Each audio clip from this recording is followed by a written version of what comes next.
Hello guys, मैं राजेश आपका अपने YouTube channel learning by doing में आपका हार्दिक स्वागत करता हूं, हार्दिक अभिनंदन करता हूं और उम्मीद करता हूं आप काफ़ी स्वस्थ होंगे और काफ़ी अच्छे होंगे और खुशहाल होंगे। तो चलिए इसी पॉजिटिव थॉट के साथ और इसी पॉजिटिव उम्मीद के साथ आज का अपना नया सेशन हम स्टार्ट करते हैं। जैसे कि आपको पता है रात के 9:15 बज चुके हैं और राज सर लाइव आ चुके हैं। ज़ाहिर-सी बात राज सर लाइव आए हैं तो कुछ ना कुछ नया सिखाने के लिए ही आए होंगे। तो चलिए स्टार्ट कर लेते हैं अपने आज का द हिंदू ट्यूटोरियल का सेशन। जैसे आपको पता है रात के 9:15 बजे हम क्या करते हैं द हिंदू एडिटोरियल का डिस्कशन करते हैं। तो आज है 25 अगस्त और 25 अगस्त यानी आज भी एडिटोरियल आया होगा। तो आज हम उसी एडिटोरियल का आज हम डिस्कशन करने वाले हैं। टाइम है कुछ सीखने का, कुछ पढ़ने का और कुछ समझने का। और हमारे चैनल का जो मोटो है वी लर्न वी ग्रो। हम पढ़ेंगे और हम डेफिनेटली आगे बढ़ेंगे, क्योंकि बिना सीखे और बिना पढ़ाई करे हम आगे नहीं बढ़ पाएंगे। तो इसलिए हमें सबसे ज्यादा जरूरी क्या है आज के इस दौर में, कंपटीशन के इस जमाने में डेली कुछ ना कुछ नया सीखते रहना। बिना सीखे तो चलिए स्टार्ट कर लेते हैं आज के अपने सेशन को। अभी तक आप लोगों ने हमें फॉलो नहीं किया तो ट्विटर पे आप सभी फॉलो कर लीजिए, चैनल को सब्सक्राइब कीजिए अगर आप फर्स्ट टाइम हमारा चैनल देख रहे हैं आज तो। और टेलीग्राम ग्रुप भी आप सभी ज्वाइन कर लीजिए। और अगर आपके पास कोई सजेशन है, कोई फीडबैक है जो आप वीडियो देखने के बाद हमें जीमेल के माध्यम से हमें बता सकते हैं। तो आज के मोटिवेशनल कोट की बात की जाए, all our dreams can come true if we have the courage to pursue them। कहा जा रहा है जितने भी हमारे जो सपने होते हैं वो सच हो सकते हैं अगर, लेकिन एक कंडीशन है, क्या? अगर वी हैव द करेज, अगर हमारे अंदर वो करेज है, वो क्षमता है और वो आत्मविश्वास है कि हम उनको पूरा कर सकें तभी। वरना सपने देखते रहो, पूरे नहीं होंगे जब तक कि आप खुद आगे नहीं बढ़ोगे उस सपने को एक कदम पूरा करने के लिए। तो चलिए आज के अपने सेशन को स्टार्ट कर लेते हैं हम वोकैब के साथ।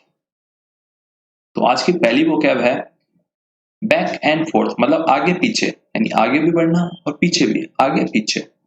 टू एंड फ्रो, ऑब्लिगेशन मतलब कर्तव्य, आपकी जो जिम्मेदारी है उसे पूरा करना, मतलब कर्तव्य। कर्तव्य का इंग्लिश में obligation, an act or course of action to which a person is morally or legally bound, a duty or commitment. FATF मतलब इसका क्या होता है full form? The financial Action Task Force (FATF) is an intergovernmental organization that designs and promotes policies and standards to combat financial crime। कहा जा रहा है जो फाइनेंशियल एक्शन टास्क फोर्स है एक इंटर गवर्नमेंटल ऑर्गेनाइजेशन है, संगठन है जिसका डिजाइन किया गया और किस काम के लिए किया गया कि वो प्रमोट करे वो पॉलिसीज और स्टैंडर्ड्स को, जिससे हम लड़ाई लड़ पाए जो फाइनेंशियल से संबंधित अपराध होते हैं, यानी जो पैसों से लेन देन वाले जो अपराध होते हैं, यानी जो पैसा गलत कामों के लिए यूज किया जाता है और जो भेजा जाता है। टैकल मतलब निपटाना, यानी जो समस्या है वो निपट चुकी है। Make determined effort to deal with a problem और डिफिकल्ट टास्क। टेररिज्म मतलब आतंकवाद, the unlawful use of violence and intimidation specially against civilian in the pursuit of political aims. Broad यानी व्यापक स्तर पे, यानी बहुत विशाल। Having a distance larger than usual from side to side और वाइड, यानी बहुत बड़ा है। इंटरपोल कई बार सुना होगा आपने, जब भी पाकिस्तान का नाम आता है और उसके क्राइम का नाम आता है तो इंटरपोल का भी नाम आपने सुना होगा। FATF भी हाल ही के दिनों में कुछ महीने पहले सुना होगा आपने, लास्ट ईयर भी सुना होगा और फिर सुनोगे। और आज की इस आर्टिकल में भी हमने जानना है कि है क्या, किस काम के लिए हुआ। और इंटरपोल क्या है? The International Criminal Police Organization. The mandate and the primary task of Interpol is to support, and इसका जो मुख्य काम क्या है? सपोर्ट करना पुलिस को और लॉ एनफोर्समेंट एजेंसीज को, और जितने भी जो कानून से संबंधित जो लागू करवाते हैं उन एजेंसियों, उन संगठनों को। कहाँ पे? इन इट्स 186 मेंबर कंट्रीज, यानी 186 जो इसके मेंबर कंट्रीज है, देश है, उन्हीं में। इन देयर एफर्ट, और जो उनके सहयोग से, टू प्रिवेंट, जिससे क्या हो सके, जो क्राइम है, जो अपराध है वो कम हो सके, घट सके, और conduct criminal investigation as efficiently and effectively as possible, और जितनी ज्यादा अच्छे तरीके से ये कोशिशें कर सकते हैं इन सब चीजों को, अपराध को और क्रिमिनल एक्टिविटीज को कम करने के लिए, वो सभी इसमें आते हैं। एक्यूज मतलब अपराधी ठहराना, यानी उसको बंदे को अपराधी ठहरा दिया है। claim that someone has done something wrongful, यानी किसी ने कुछ ऐसा गलत काम किया जिसके कारण उसे अपराधी ठहराया गया। Imply मतलब सूचित करना, indicate the truth or existence of something by suggestion rather than explicit reference, यानी आप किसी को इन्फॉर्म कर रहे हो, किसी को सूचना दे रहे हो, किसी को इशारे कर रहे हो कि ऐसा कर लो या ऐसा कुछ, तो आपका सुझाव देना है रेदर देन उसको एकदम से आप ये नहीं कर रहे ये कर, तुझे सीधा जाना तो सीधा जाना है, आप सीधा जा सकते हो तो रास्ता सही आएगा। ऐसे पेइंग लिप सर्विस, इसका मतलब क्या होता है? To say that you agree with something but do nothing to support it, यानी आपसे किसी ने पूछा क्या आप इस बात से सहमत हो? हाँ जी, बस हाँ जी बोल दिया आपने, लेकिन उसके लिए आपने कुछ एफर्ट नहीं किया। हाँ, मैं इस काम के लिए आपको और सपोर्ट कर देता हूँ, या कुछ उसको सपोर्ट करना, या फिर उसके लिए कुछ सहूलियत दे देना। मतलब आप उसको फेवर तो कर रहे हो, लेकिन अपनी तरफ से कोई काम नहीं कर रहे हो, सपोर्ट नहीं दे रहे हो उसे। एप्रीहेंड मतलब पकड़ना, arrest someone for a crime, यानी अगर आप अपराध करोगे तो जाहिर सी बात है पुलिस आपको पकड़ के ले जाएगी, तो करो ही मत। जरूरी है अपराध करना आपके लिए? मत करो। प्लीनरी यानी विस्तृत, a meeting or session attended by all participants at a conference or assembly, यानी एक मीटिंग हो रही है या फिर एक सेशन चल रहा है और जिसको अटेंड कर रहे हैं बहुत सारे, जितने ज्यादा पार्टिसिपेंट्स हैं उम्मीदवार है वो सभी उस मीटिंग में, उस कॉन्फ्रेंस में और उस असेंबली में। डिप्राइव यानी दंड पे विराम लग गया, मतलब cancel or postpone the punishment of someone especially someone condemned to death. कहा जा रहा है कि या तो जो उसको सजा मिली कैंसिल हो गई या पोस्टपोन हो गई, मतलब पोस्टपोन, पोस्ट यानी आगे सरक गई वो। अब जैसे एग्जाम जो होते हैं पोस्टपोन हो जाते हैं, प्रीपोन तो कम ही होते हैं, हुए नहीं है, पोस्टपोन ही होते हैं, आगे आगे आगे, मतलब अभी नहीं होगा बाद में होगा। तो वही था, यहाँ पे दंड पे विराम लग गया। भाई जानते हैं आज का आर्टिकल क्या है? तो आज का आर्टिकल का टाइटल है बैक एंड फोर्थ, यानी आगे पीछे आगे पीछे आगे पीछे, गाना नहीं है, आर्टिकल है, पढ़ेंगे चलो। Pakistan must fulfil it's FATF obligation bye acting against terrorist. कहा यह जा रहा है जो पाकिस्तान है उसे फुलफिल करना चाहिए, यानी पूरा करना चाहिए क्या, जो उसके कर्तव्य है, जो उसके दायित्व है, किसके लिए? जो FATF है उसके ऑर्गेनाइजेशन के प्रति। बाय एक्टिंग कैसे कर सकता है वो पूरा? जब वो कोई कदम, सख्त कदम उठाए, किसके खिलाफ? टेररिस्ट यानी आतंकवाद के खिलाफ अपनी धरती के ऊपर। तो उसके बारे में बताया गया है यहाँ पे कि पाकिस्तान को सपोर्ट करना चाहिए, किसको?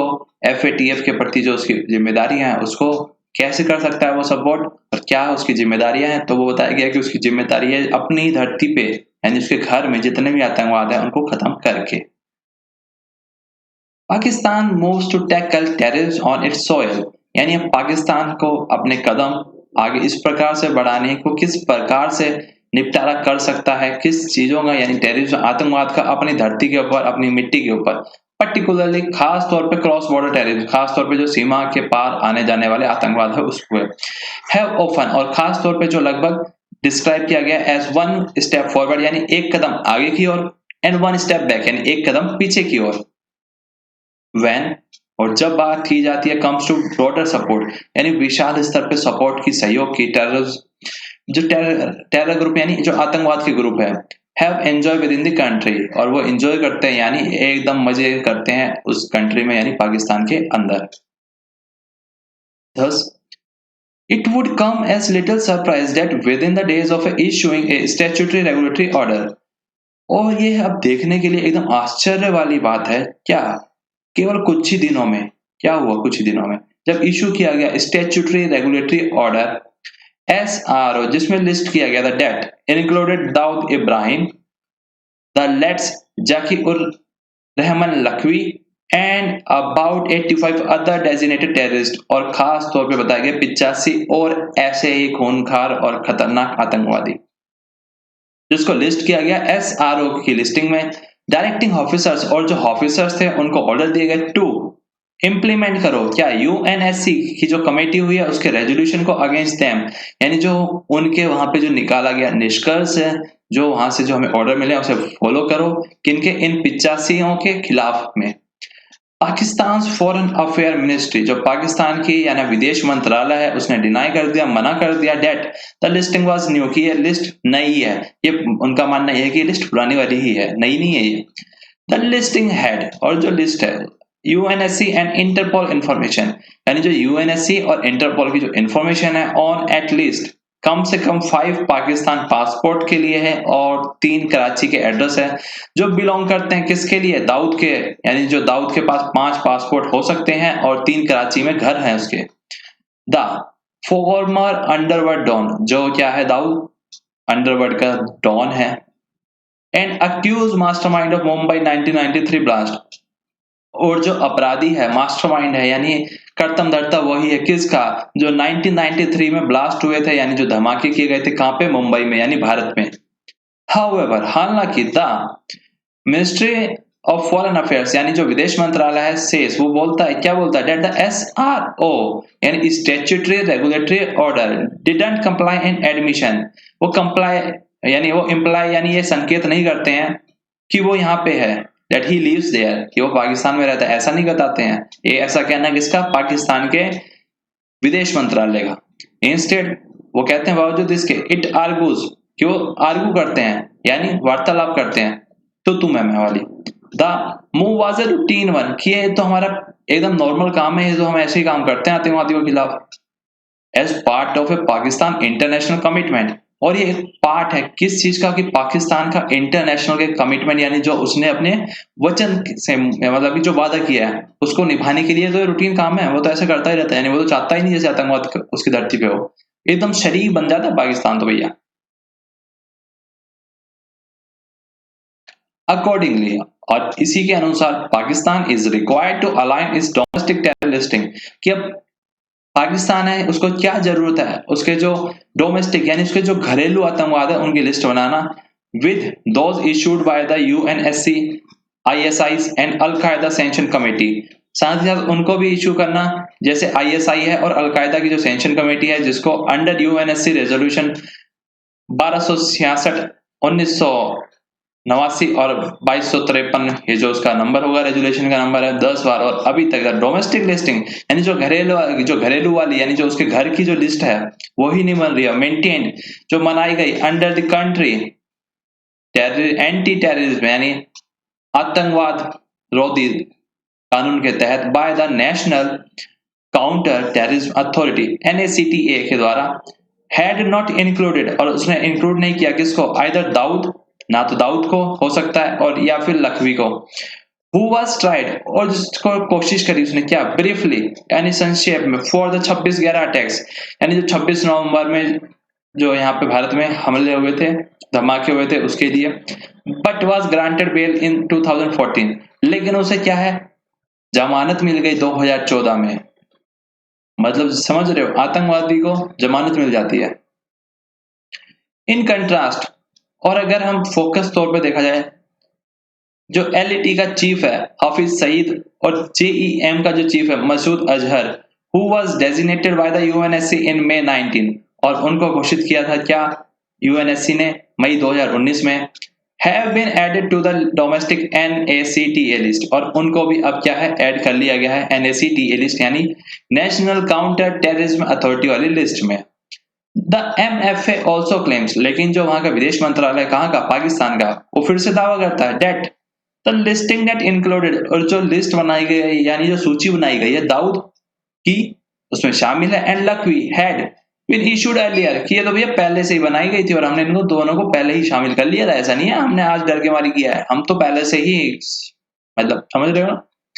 ए claim countered by the Indian government sources who said this is the first, लेकिन जो भारत सरकार है उसने दावा किया है क्या, कि पहली बार ऐसा हुआ है कि इन्होंने इनको शामिल किया, वरना तो शामिल ही नहीं करते ये।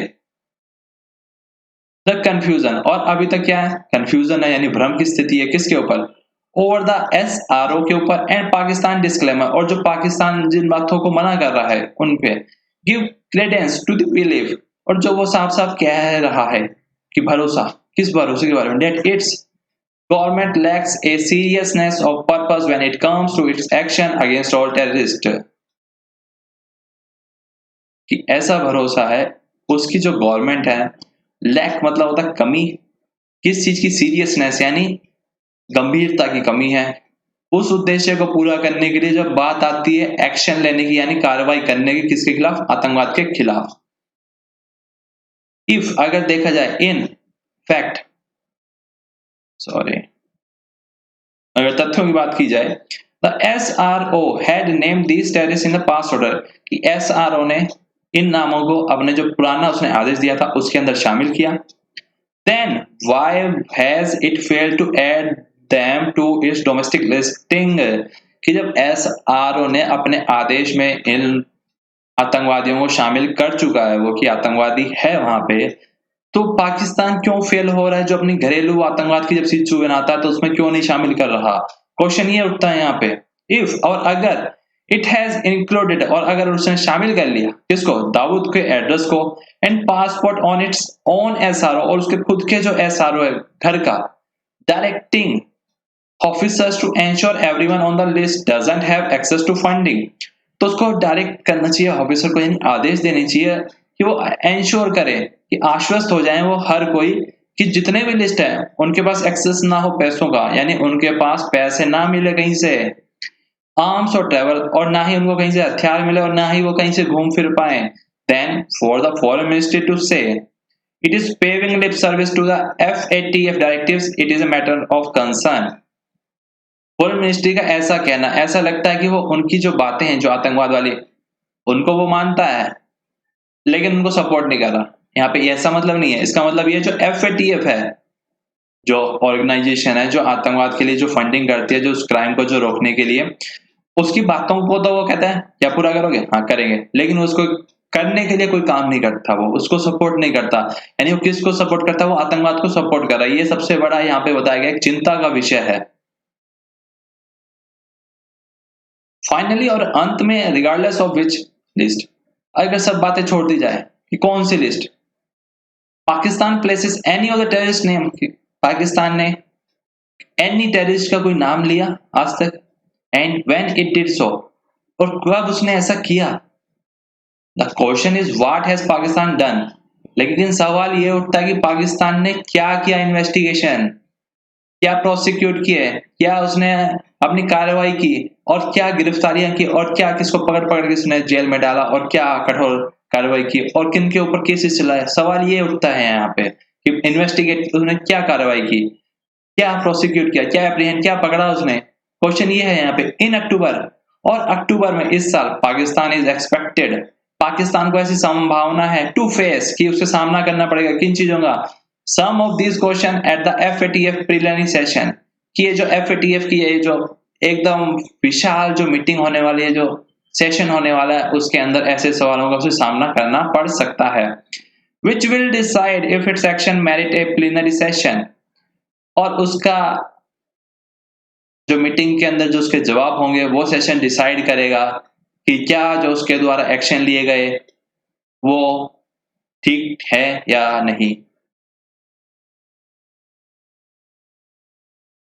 कहे जा रहा है विच विल डिसाइड, वो डिसाइड करेगा क्या, यानी अब वो सोचेगा क्या करना है पाकिस्तान के साथ। If it's action merit A reprieve from the grey, क्या जो उसके द्वारा कदम उठाए गए हैं, क्या उसे वो जो उसकी ग्रे लिस्ट है, इंक्रीज मॉनिटरिंग वाली जो लिस्ट है, उससे वो बाहर कर देगा, या और भी डाउनग्रेडेड, या उसको और भी डाउनग्रेड कर देगा ब्लैक की ओर, जो कि हाई रिस्क वाली जुरिडिक्शन में आता है लिस्ट, एंड फेस सैंक्शन, और उसको फेस करने पड़ेंगे कुछ सैंक्शंस। पाकिस्तान, अब Pakistan need to show proof, Pakistan को जरूरत है कि वो दिखाए प्रूफ, यानी सबूत दिखाए, वो ना कि कागज दिखाए, of its action on the ground, यानी जो धरती है उसके ऊपर वो सबूत दिखाए, उनके ऊपर कार्रवाई करके, ना कि वो केवल कागजों के अंदर ही दिखाए। रेदर देन, बावजूद इसके going back and fourth on the paper work, कि यानी पेपर वर्क के ऊपर आगे पीछे ना करे वो, बल्कि वास्तविकता में वो कार्रवाई करे, जिससे कि जो आतंकवाद है वो सही में खत्म हो और धीरे धीरे कम हो। तो ये था हमारा आज का आर्टिकल। उम्मीद करता हूँ काफी कुछ आप लोगों ने नया जानना होगा और नया सीखा होगा। और अभी तक आपने वीडियो को लाइक नहीं किया तो वीडियो को लाइक कीजिए, ज्यादा से ज्यादा दोस्तों के साथ शेयर कीजिए, और चैनल को सब्सक्राइब कीजिए। अभी तक आप लोगों ने हमें ट्विटर पे फॉलो नहीं किया, ट्विटर पे फॉलो कर लीजिए। चैनल को सब्सक्राइब कर लीजिए और बेल आइकन जरूर याद से प्रेस कीजिएगा। टेलीग्राम ग्रुप भी आप सभी ज्वाइन कर लीजिए और अगर आपके पास कोई सजेशन है जो आप हमें देना चाहते हैं तो आप हमें जीमेल के माध्यम से हमें सेंड कर दीजिए। तो थैंक यू गाइस, आज की क्लास में बस इतना ही। कल फिर मिलेंगे, जब तक के लिए goodbye, take care, bye bye. We learn we grow. हम पढ़ेंगे, हम सीखेंगे और हम आगे बढ़ेंगे। Bye bye.